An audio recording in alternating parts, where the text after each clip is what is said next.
guys, and welcome back to the Motor Yorkshire, and welcome back to the Love-Hate Relationship series.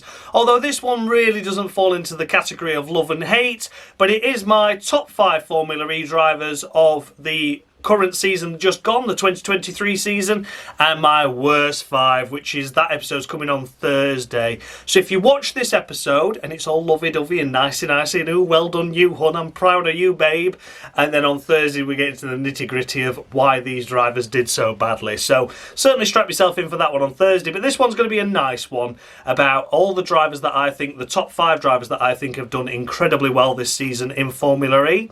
If you weren't aware, I've done the Cruel Corner Championship for Formula E this season. Basically exactly the same to what I do for the Formula 1, the Cruel Room Championship. And I thought it'd be a nice way to end the Formula E season off with me awarding my top 5 drivers of the season and my worst 5 drivers of the season as well. So yeah, I just thought it was a little bit of extra content out of it, and people that might not have known that I was doing that series probably will see this one, and then they could go from there, watch the playlist, etc. So yeah, I just thought it'd be a nice way to maybe get new people on board. And I will be doing it for next season as well. I had some great feedback from Will, who said he'd like to see the series again, and also what things I can do to improve it going forward into next season. So I'll take all your feedback on board. If other people that have watched the series could let me know in the comments below as well, it'd be greatly appreciated, because I'm always looking to improve the best I can with what I've got, of course. So anyway, without further ado, because I'm waffling on, let's kick things off with my 5th place driver, my 5th best driver of the season. And I'm going to give that to Dan Ticktum in the Neo 333. I think Dan Ticktum this season has done moderately well. I would say that. He has had some odd moments of the usual Dan Ticktumness. Berlin race 1 in particular, and Monaco, of course, where he smashed Maxi Gunter off, tried smashing his wing off on the back of a Nissan and then causing that Nissan to have damage. And there was moments of erraticness, taking Jake Dennis out as well. That was at India, wasn't it, where he massively outbraked himself. So yeah, it hasn't been all plain sailing for Dan. But that aside, I do think he deserves a spot inside the top 5, because without him this season, Neo realistically would have probably struggled to finish behind Abt. And, you know, if they'd got someone like Sete Camera alongside, another Sete Camera alongside Sete Camera in that Neo, they certainly would have been beating Mahindra, and I think they would have lost out to Abt towards the end, as well as Abt got a little bit better and managed to just pick up a few points here and there. And yeah, honestly, Dan Ticktum have had some mighty drives. He really has. He's put that car in positions where it doesn't belong, and most crucially in those final 2 rounds there at London, where Di Grassi had a 6th place finish, which put Mahindra back ahead of Neo. Dan Ticktum made sure he finished 7th just to mitigate the damage. And then in the second race, the final race, he had a fantastic qualifying in a race that ended up becoming incredibly wet, and there wasn't much overtaking, and he ended up gaining those couple of positions that he did need to gain to score those 2 points that were crucial to overhauling Neo ahead of Mahindra in the team's championship. And that was very important for Neo, because they've been doing so well. They've had some good performances this season. They really have done well, and it's been a massive step up from last season, which was a step up from the season before. So I do think that this season Dan Ticktum has done a great job for Neo. I think the Neo team have got a lot to thank Dan Ticktum for, because as mentioned, had it been 2 Sete Cameras in that car, they'd have done nothing. They really would have done nothing, and it does show that there is some ability in that car. He's had some good performances as well in qualifying, let's not forget that. He's had some great performances there, and in the races sometimes the energy efficiency of the Neo slips away, and it means that he falls down the order. But when points have been on offer, he has normally taken them, and he has always taken them.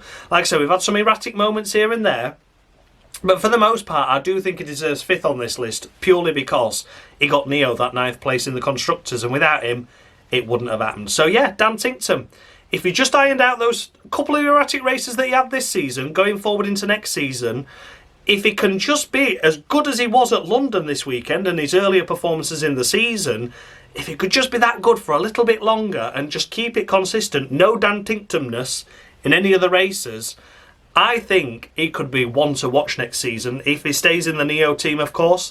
That is, whether he gets promoted to another team or not, it's all unknown at the moment. Neo and the Formula E teams in general seem to mix the drivers' pairings up quite considerably throughout the years. So we'll see if Dan gets a third season in Formula E with Neo, but if he does, I think he'll be one to watch. So yeah, Dan Ticktum, I'm going to award 5th place to him.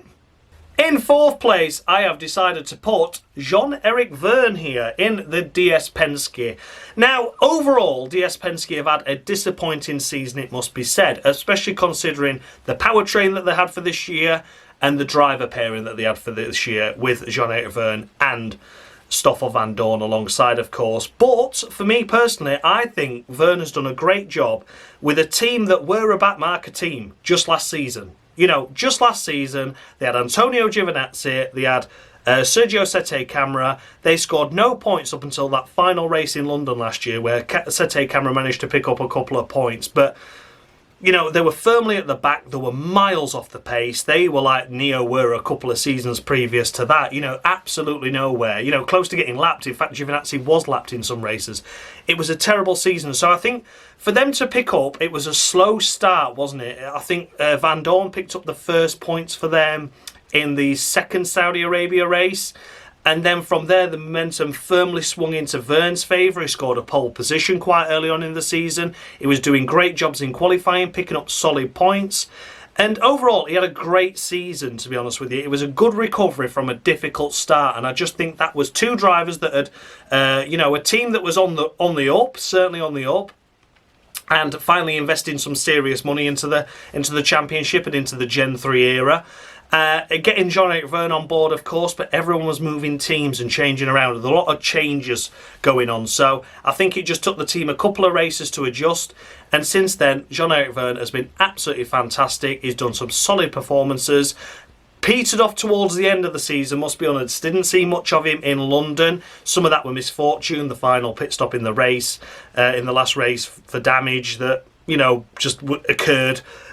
So yeah, he's had some good ups and downs. Started the season off slowly, had a massive high in the middle period of the season, just started to tail off towards the end, but he'd done a solid job up until that point. And JeanEric Vergne is a great asset to DS Penske. I'm sure he is already there for next season, if I remember rightly. I'm sure he signed a 2-year deal when he went there.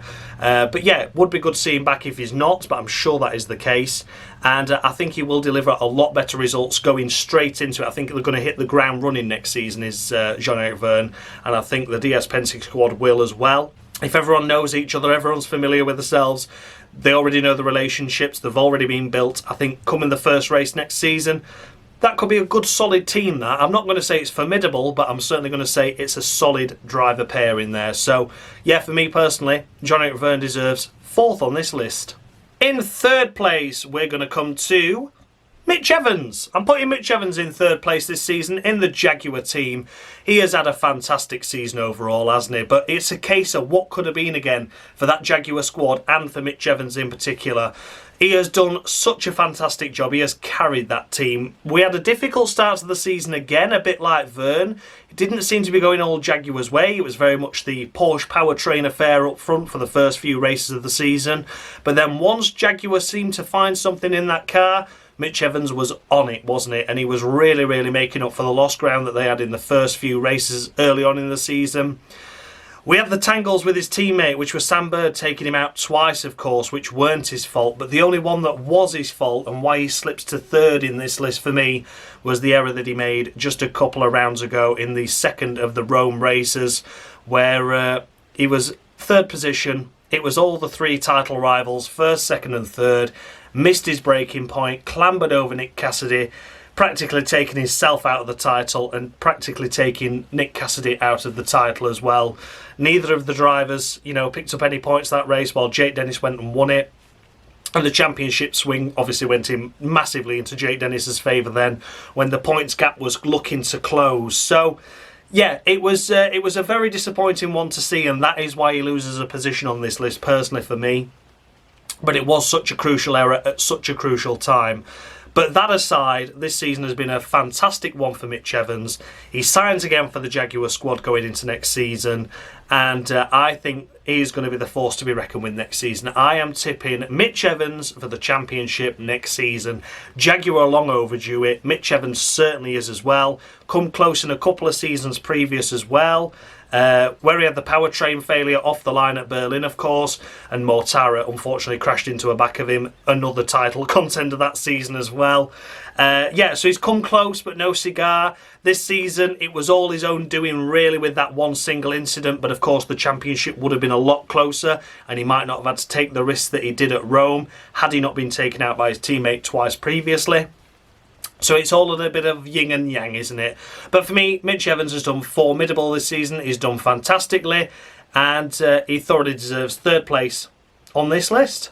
In second place, we come to Jake Dennis. I have given Jake Dennis second place on this list. Had Mitch Evans not had that incident in Rome, I do think I would have swapped these drivers around. Jake Dennis for me this season, though, does thoroughly deserve second place on this list because he has done an incredible job, hasn't he? Once again, a champion.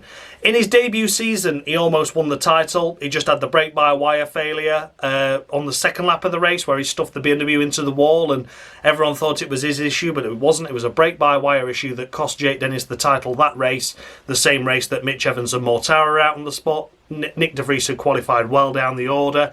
It was advantage Jake Dennis then, and he lost out. Last season, the Andretti team wasn't really with it. They were there or thereabouts, but not doing anything special.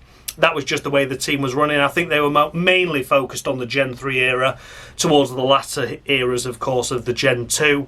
But this season, Jake Dennis hit the ground running with a victory, 2 podiums, did incredibly well. And then we had that dip in form where we had those 4 races where he picked up no points whatsoever. Now, some of those weren't his fault, and some of them were just him a bit over-exuberant at times as well, not picking his battles quite as well. There were ones where Dan Ticktum absolutely harpooned him, of course. I do believe that was India. But yeah, you know, for the most part this season, Jake Dennis has done extremely well. And finishing him in second place, it's very hard to choose between these top 3 drivers that I'm discussing or have discussed. Mitch Evans, Jake Dennis, and my winner were all incredibly hard to pick between how I position them. But I do think this season, second place for Jake Dennis is fair overall. He has done an incredible job. I can't really think of anything he did majorly wrong. He's just put together a solid season, and he was the one that capitalised on the opportunities when they arose. He had that difficult lull period, but then he got going and he just carried on again, momentum. Just one race that he finished inside the points was off of the podium with a 4th place finish in Rome, first race, I believe that was. But the rest of the times, if he was inside the points, he was on the podium. He picked up 11 podiums. He scored 3 or 4 fastest laps, I think it was, across the season. He's just done so well. So yeah, for Jake Dennis, it's second place, but very, very close between all these 3 that I'm mentioning now. But for me, Jake Dennis is second place. And then we come to the overall winner, of course, my first place of the top 5 drivers this season. And it's got to be Nick Cassidy. And the reason why Nick Cassidy beats Mitch Evans and beats Jake Dennis is simply for the fact that I personally didn't ever see him as championship material. And I don't mean that as any criticism to Nick Cassidy whatsoever. He's been in the sport a good few years now, good number of years, and he's put in some solid performances throughout those years. But nothing ever shouted or screamed to me that it was championship potential. He always had those flashes of brilliance, and then the next race it'd fade away and it'd just be a top 8 position and just picking up a few points here and there. But this season, he has managed to put together a championship campaign that was only really thwarted by one error himself that was at the Berlin race, race 2 if I remember rightly, where he tagged the back of Mary and caused himself damage, took his own front wing off and stuffed himself into the wall. That was the only error we saw of Nick Cassidy this season, and the rest of it was caused by no fault of his own, as mentioned. Mitch Evans taking him out in the second race at Rome, and then in the second to last race at London, where it looked like it was going to be advantage Envision and advantage to Nick Cassidy. Buemi took him out, and then Buemi assisted Dennis in winning the championship. All very, very bizarre. I cover that in that video for the round 1 Cruel Corner, so if you want to watch that, I'll pop a link up in the description to hear my full thoughts on that. But for me personally, Nick Cassidy made one error this season. The start of the season, he did solidly. You know, he did okay. It wasn't anything special, but it was just picking up a few points. It was just building up momentum in the Gen 3 era. And then once he got switched on with it and worked out how to do it, he was unstoppable. He drove so well. He really has put in some amazing performances this year.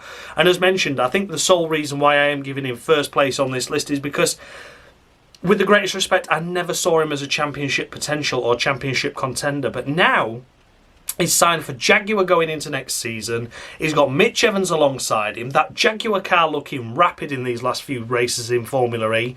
And I can see no reason why these two pairings cannot be Mitch Evans, Nick Cassidy, Jaguar. That is going to be an absolute dream. That is going to be an amazing championship battle. And I think it's going to go down to one of those two drivers. I can just see, personally speaking, that Mitch Evans could edge it just because of the amount of time he's been at Jaguar and the relationships he's built. Nick Cassidy will be building those relationships in the early phases, working out people, how they work and how the team run, etc. And I just think that'll give Mitch Evans the edge overall. But I think Nick Cassidy's going to be there, chomping at the bit, getting victories, getting podiums, getting fastest laps, getting pole positions. And the Jaguar pairing are going to do a clean sweep. I think, personally speaking, first and second in the championship, first in the team's championship. Jake Dennis will be there or thereabouts in the odd races. I think he's going to be the only one that's really going to be a threat to Jaguar with the Andretti car, depending on who's in Andretti next season alongside Jake Dennis. Could we see another Andretti up there? Maybe. Porsche might have the day on a rare occasion, but for me mainly, the bulk of this season going forward into 2024 is going to be Jaguar, and it's going to be all about Mitch Evans and Nick Cassidy. So for me personally, Nick Cassidy has gone from one of these drivers that I thought was a solid second driver, picks up a good few number of points for the team's championship, there to assist his teammate if his teammate's in a championship hunt. And he's gone from being one of those, or in my mind, one of those drivers, to someone that is able to put a championship campaign together, not crash under pressure, not crack under pressure. It was not his fault what happened in these last couple of rounds that saw Dennis get the title away from him. He's just delivered fantastic jobs. And then even then, when he's lost the Drivers' Championship, he still fully focuses on his next goal, which is getting envisioned the team's championship for that final round of the season. He scores that pole position and he goes and wins the race. So it shows that he's got a level of maturity there. He doesn't lose his head even when he's just lost a championship under suspicious circumstances. To me, Nick Cassidy has just been absolutely impeccable this season. So yeah, I meant no disrespect when I said I don't ever felt he was a championship contender. I just think the Gen 2 cars clearly just didn't suit his abilities, and the Gen 3 era certainly does, and now he's thriving. And I'm chuffed to see it, I really am, because he's a likeable character. And yeah, he's a really good guy and deserves a lot from Jaguar, and I think Jaguar are going to give it to him. So yeah, Nick Cassidy, my number one. So there you are, guys. Those were my top 5 drivers of the Formula E season for the 2023 Season 9. Is it Season 9? It is Season 9, isn't it? Yeah. Season 10 next time around. But yes, nonetheless, those were my top 5. So let me know your thoughts and feedback down below. Do you agree with my top 5? And if you agree with my top 5, would you have put them in any other order? Would you have moved the order around slightly? If there's a driver you think I've missed off on this list, then let me know down below. And as always, I look forward to seeing your thoughts and feedback on your top 5, because everyone has a different opinion on things. Thanks a lot for watching as always, guys. You'll see me all on Thursday for my 5 worst drivers of the Formula E season. I think that's going to get spicy, particularly when we get to number 2 and 1, I would say that. So yeah, make sure you tune in for then on Thursday, and I'll see you all again soon. Thanks a lot for watching, guys, and as always, much love.